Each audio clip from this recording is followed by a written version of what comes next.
దగ్గర నుంచి లెటర్ వచ్చింది. సరే, సిగ్నేచర్ అటండి. సిగ్నేచరా అంటే ఏంటి? చదువుకోలేక మీరు వెలుగుద్ర వెలుగుదైతే కూడా వేయించుకున్నాడు. ఏం జరుగుతుందో ఏంటో. వెళ్ళే వాళ్ళని ఎవరినైనా అడుగుతాను. చెల్లి చెల్లి ఏదో ఉత్తరం వచ్చిందంట. ఇదేమో నాకు కొంచెం చదివి చెప్పము. ఎందుకు చెప్పాను? నేను అసలే 1వ తరగతి పాస్. ఇలా ఎక్కువ కానీ నా కళ్ళజోడు మర్చిపోయాను. పట్టుకో వస్తాను. ఎక్కడ చదివి చెప్పము.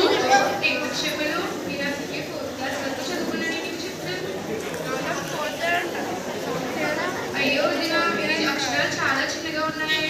ఎలా ఉంది వదినా? బాగానే ఉన్నానమ్మా. కొంచెం పంచదార అంటే ఇవ్వదునా? దీనికి ఎప్పుడు మా ఇంట్లోనే పక్కన కిరాణా షాప్ ఉన్నంత విషయం మర్చిపోయిందో ఏమో. ఏంటో అట్టున్నావు వదినా? నిన్ను కాదులే అమ్మా. ఇదేదో వైజాగ్ నుంచి ఉత్తరం అంట. ఇదేమో అర్థం అప్పించావదు చెప్పమంటుంటే నేను వెళ్ళి పంచదార తీసుకొస్తాను. వదినా ఇది వదినా. చదువు అంటే ఇష్టం అన్నావు కదమ్మా, కొంచెం అర్థం చేస్తావా? నా పంచదారకి వదినా హోమ్మేడ్ ఎలా ఉంది?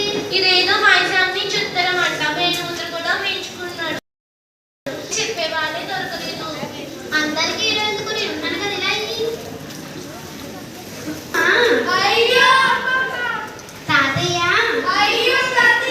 ఏం లేదమ్మా, అమ్మమ్మ తాతయ్య ఇంట్లో క్షేమంగా ఉన్నారంట.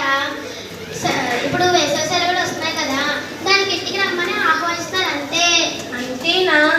ఇంగ్లీష్లో ఉన్న అర్థం చేసుకుని ఎంత చక్కగా చెప్పావు.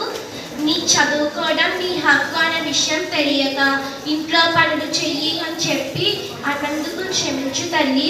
నీ చదువుకి నేను ఎటువంటి ఆటంకం కలిగించను. నన్ను క్షమించు తల్లి. అలా అనగమ్మా, నేను బాగా చదువుకుంటాను.